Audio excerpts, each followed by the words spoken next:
Welcome everybody. Hello. So what is now?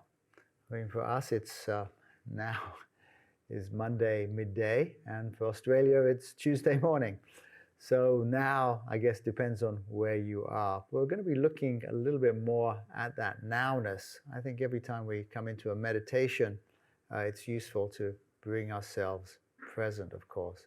And we want to be in the energy as well. Just with the tea and chocolate, we want to create the energetic space for what we're doing. Similarly here. So we ask for the highest and purest light from the highest and purest source to surround and fill the space we're in, and each one of us for the highest good.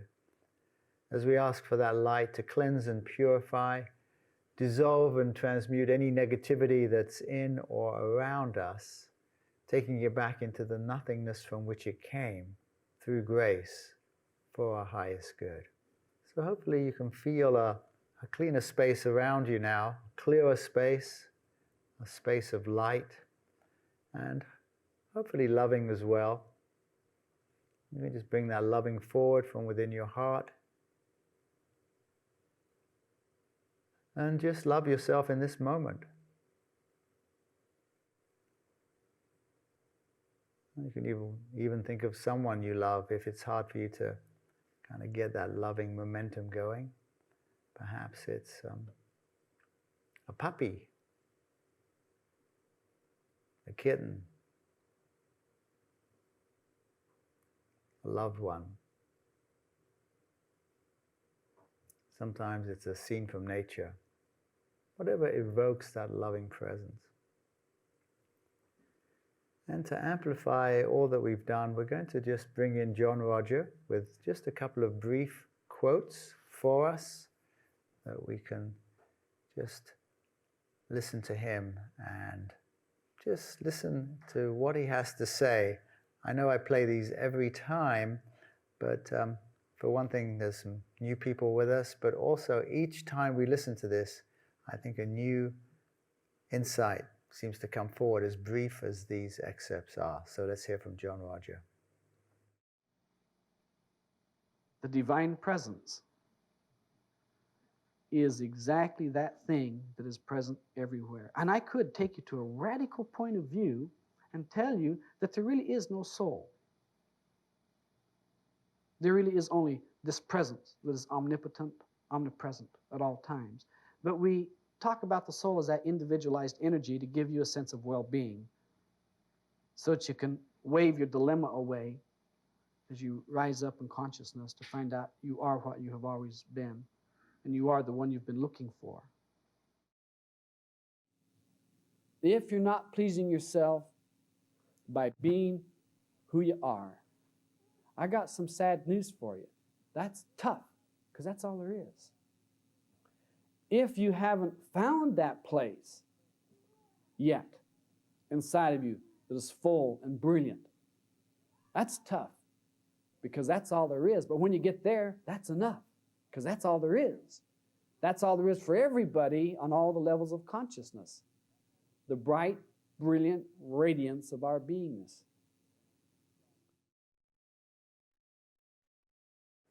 Well, certainly never gets old for me. And if we can just take that in, perhaps that's all you really need to know.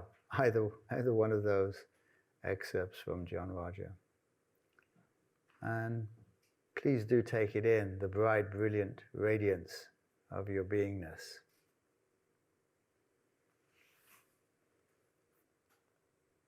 And you can close your eyes as we kind of go into more of a meditative state here, and feel free just to go into the peace that you are. You don't have to listen to anything that I'm saying. If you're there, you're there. A couple of Zen statements. The wild geese do not intend to cast their reflections. The water has no mind to receive their images.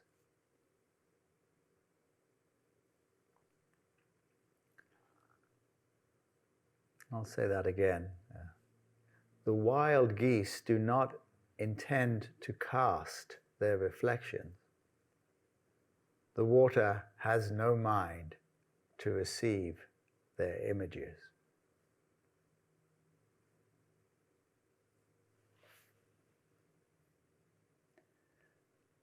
This next quote is attributed to Lao Tzu, but I'm a bit skeptical of that, but it doesn't really matter. It's really, what happens inside of you, really, that we're talking about here.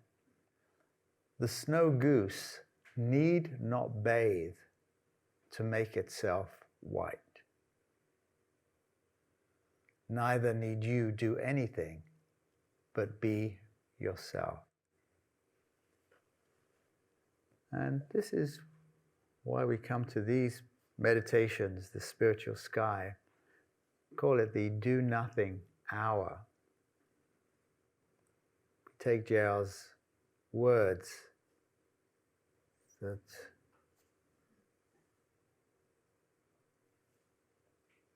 what you are to become, you already are.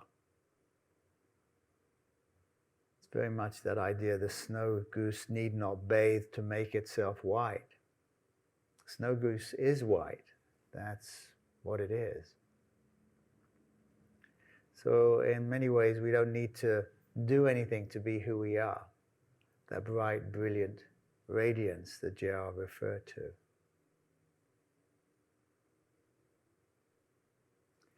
So if that's the case, why be tense? Why worry? Can you let go of that worry? And today's meditation is really about the idea of letting things pass through us. Let them pass through. If you really think about your life, you may find that part of your problem, if we can call it a problem, is that, or we really, is that we get stuck. We latch onto something. We get stuck on something. And once we get stuck, we become attached. And once we get attached, we get identified. And once we become identified, it's difficult for us to let go of that identification. We somehow tie it into who we are. I'm a father. I'm a teacher. I'm this, a sports person. I'm a winner. I'm a success. I'm a failure. I'm whatever. It just keeps on going. And whatever we identify with, we get stuck on, and that restricts our other possibilities. But it's also not who we are. And John Roger tells us, let go of what has been. Focus on what is. You cannot have your mind back in failure thoughts. You cannot have your mind back in success thoughts. Either way, you're back trying to live in the past. You are manifesting your lack of awareness of the present moment. And again, John Roger reminds us that we don't have to go any place at all. He says, right now is the time to partake of everything. Right now is when the consciousness of reality is present. There is no time when it will be present other than right now. Therefore, you don't have to go any place.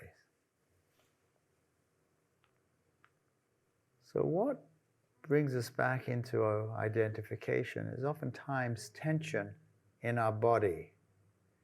And what creates tension in our body is, for the most part, tension in our mind.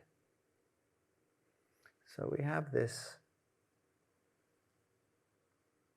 teeter-totter or seesaw, we call it in England a seesaw, teeter-totter in America, where you've got this back and forth, but they're very much connected to each other. The mind gets tense, the body gets tense. The body gets tense, the mind starts being triggered by thoughts. And if we can relax the body, then the mind can relax. If we can relax the mind, then the body can relax. So we need to work on both ends, and what we want to do is allow things to pass through us. So nothing is getting stuck. We're not stuck on any thoughts. We're not stuck on the past. We're not stuck on what we think the future is going to be.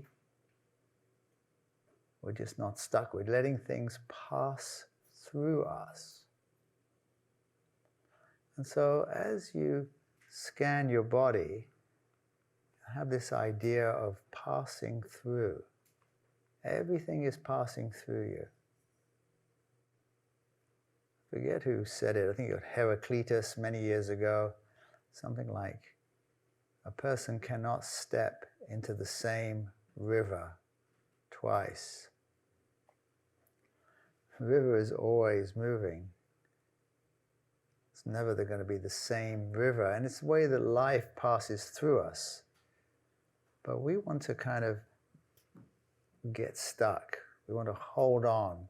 And we're saying in these meditations, do nothing. Don't start wiggling around. Don't start trying to release tension physically. I want you to let it go just by bringing your attention to it, and just give it permission to move on, to pass through. Don't need to have that stuck. And one way you can do that is to bring your mind into your body. Let your mind soak into your body.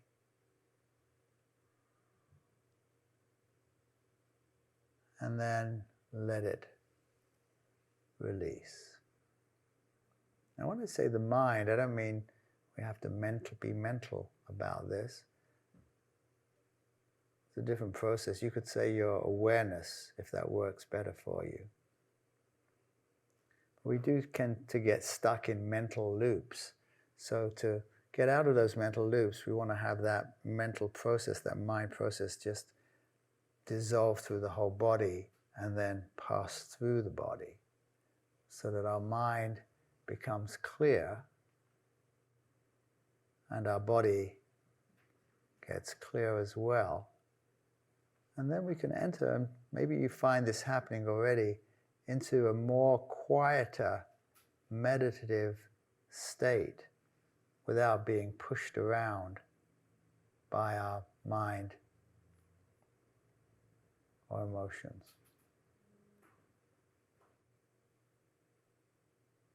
Now last week we talked about entering that in-between state.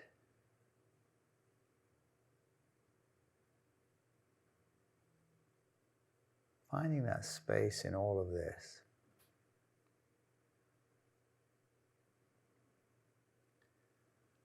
But this week, we're just letting things pass through. And if it works for you to enter into that in-between state, if you can find your process with that,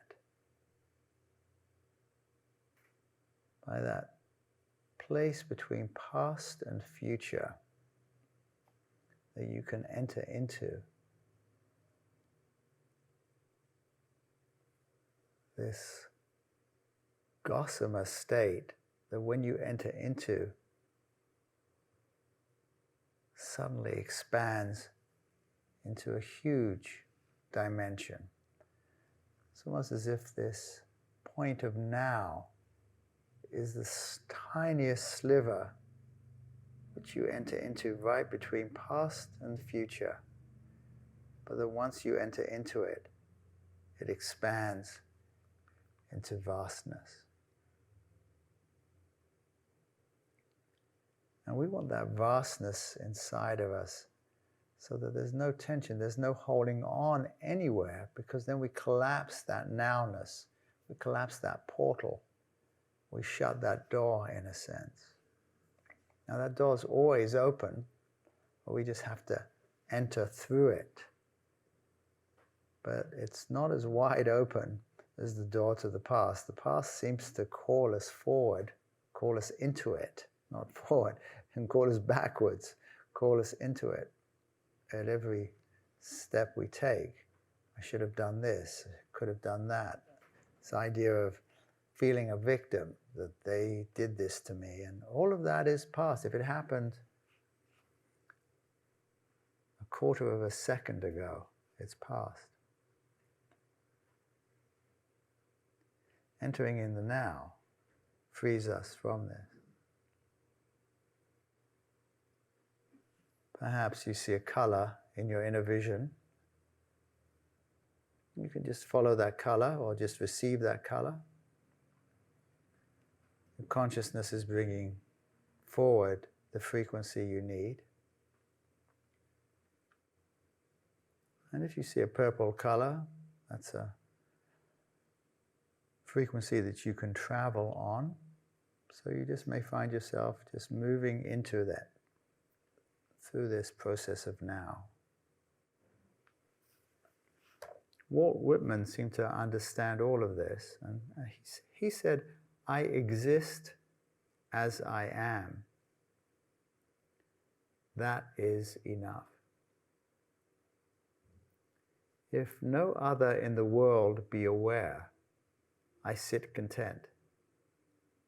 If each and all be aware, I sit content. One world is aware, and by far the largest to me, and that is myself. And whether I come to my own today, or in 10,000 or 10 million years, I can cheerfully take it now, or with equal cheerfulness, I can wait."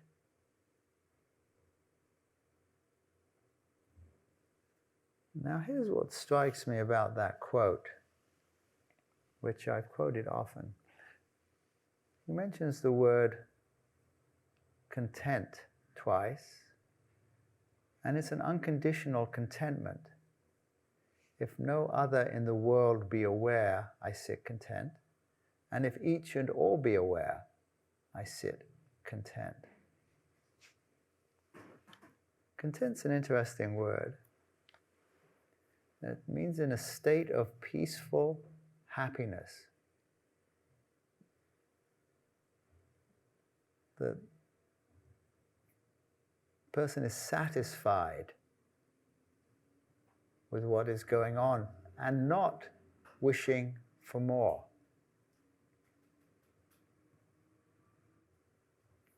So content is a beautiful state. Peaceful happiness, a state of being, and having a level of satisfaction and not wishing for more.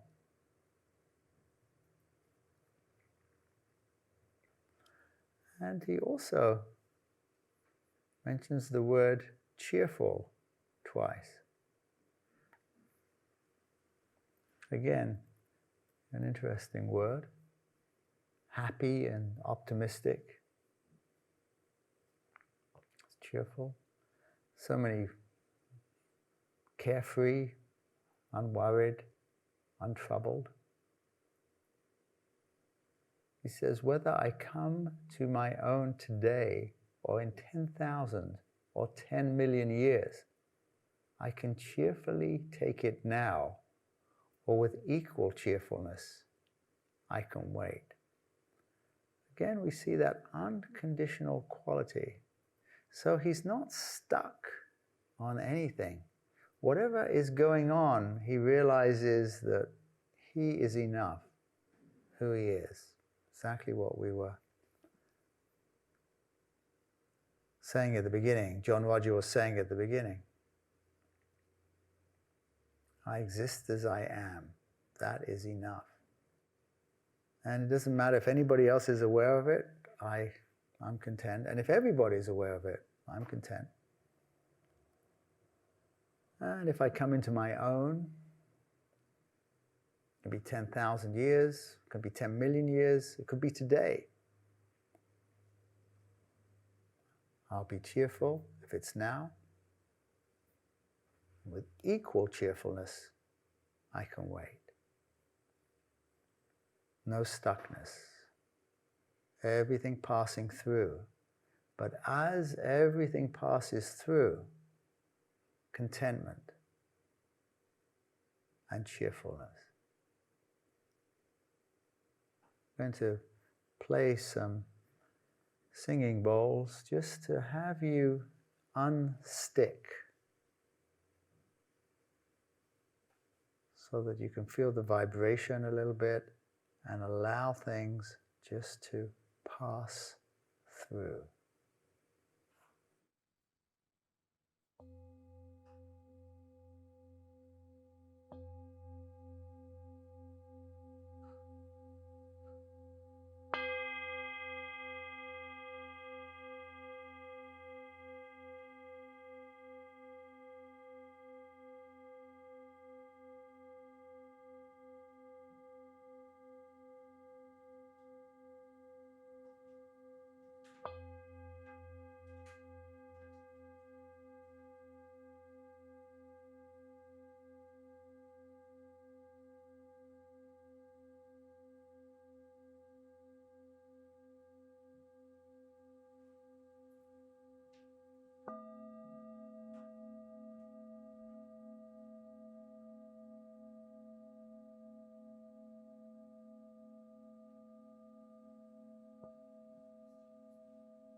to feel any tension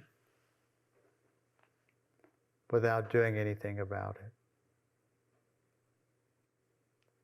Just bringing your awareness or consciousness with the idea of letting go.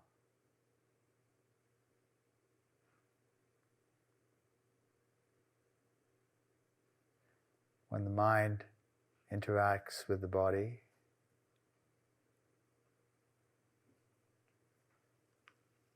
and we maintain our awareness there, it's as if an alchemical process takes place.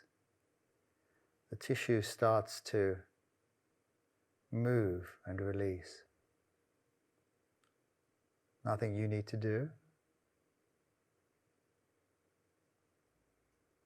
Just the willingness to let it take place and allowing.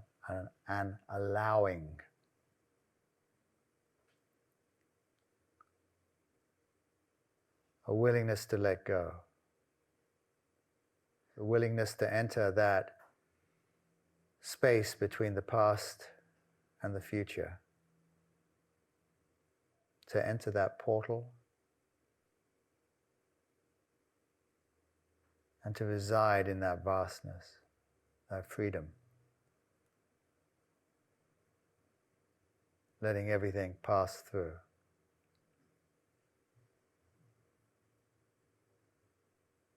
The great Indian teacher Ramana Maharshi tells us there is no greater mystery than this, that we keep seeking reality, though in fact we are reality.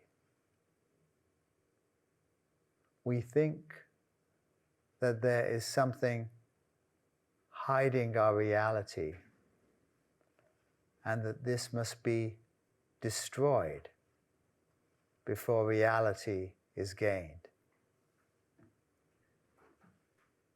How ridiculous. A day will dawn when you will laugh at all your past efforts.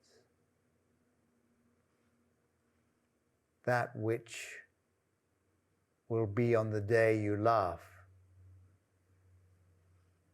is also here and now.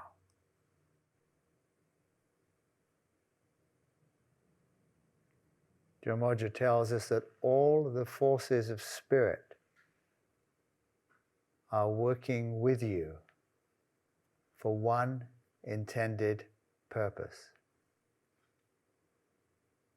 That you totally awaken to that which already is. The light and sound of God, which is within you at this very moment. So over and over, we're being told it's here now.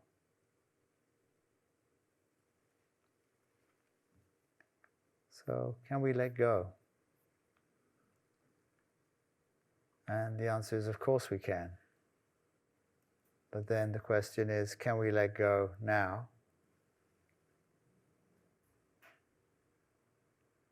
John Roger tells us that getting into the consciousness of grace is very easy. It's so simple that people miss it because they think it should be harder. It's simply letting go and letting God. When you do let go and let God, it's done. But you do have to have the faith for a few seconds to truly let go. You may find yourself pulsing in and out of this, that you let go and then you tighten. You let go and you tighten. But that moment of letting go is a reference point for us. It means that we can do it. We just have to widen that space.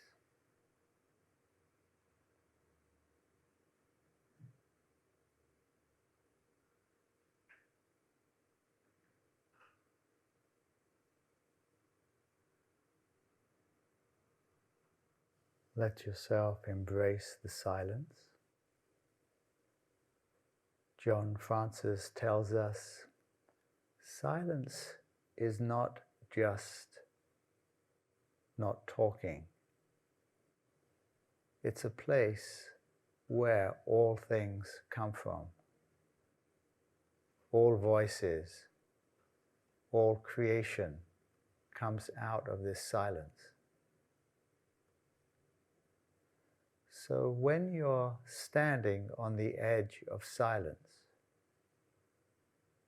you hear things you've never heard before. And you hear things in ways you've never heard them before. As you let things pass through,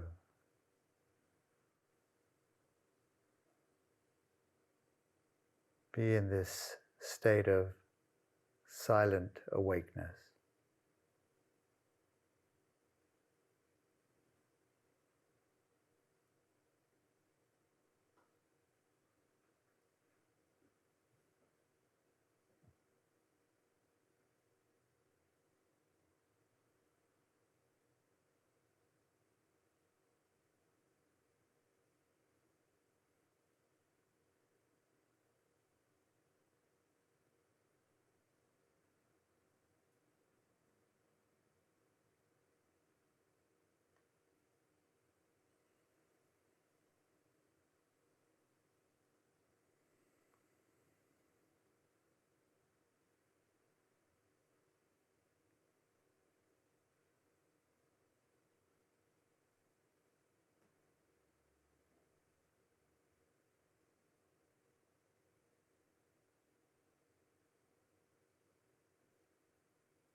You can begin to slowly come back to the room.